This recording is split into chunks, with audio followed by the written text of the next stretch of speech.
welcome to the channel.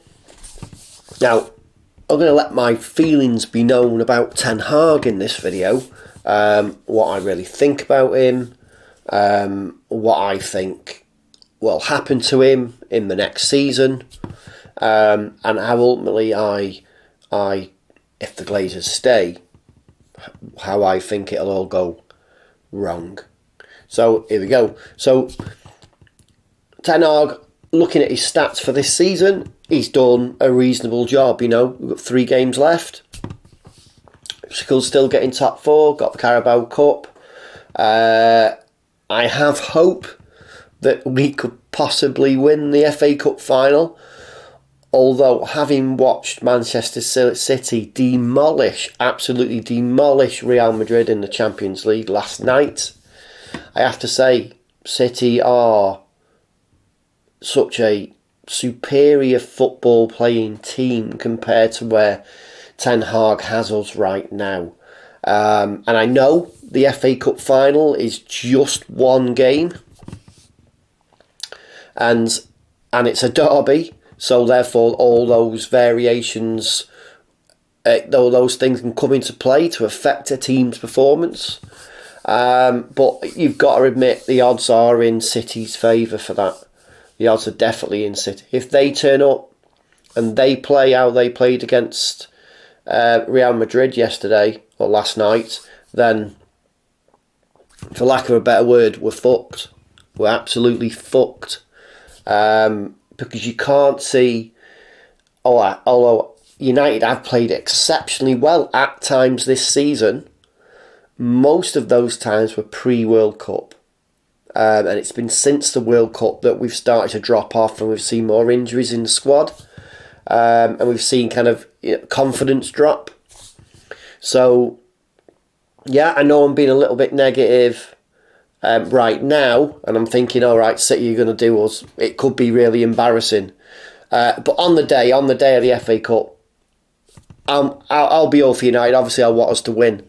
I'm a United fan. I'm not going to think anything differently. But, you know, if what you think yourself, you know, in your own head about how good City are, and we've got to somehow turn them over.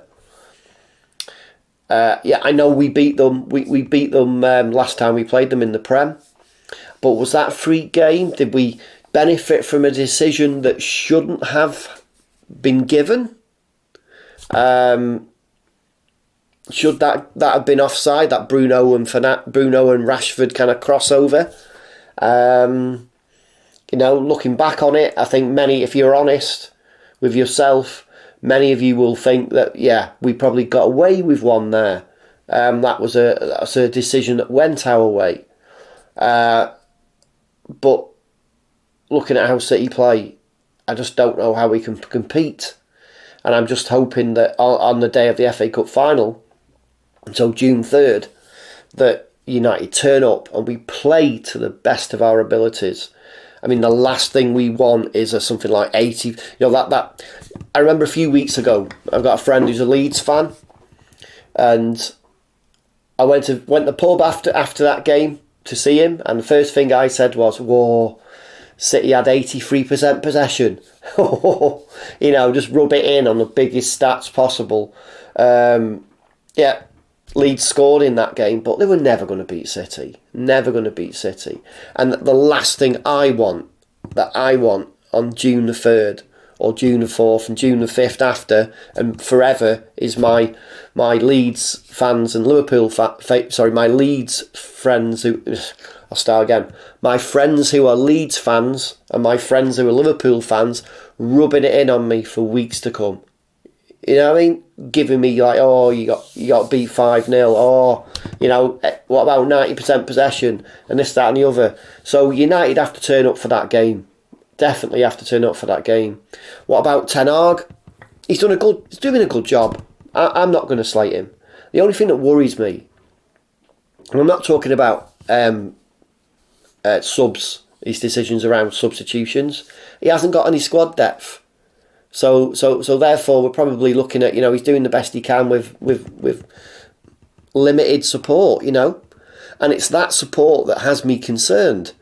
Because ultimately, if the Glazers don't go in the summer, and has to rely on picking people up for free, selling players, and hoping that the Glazers give him that money so he can spend it, then it's going to be a really drawn out, protracted summer transfer window with no...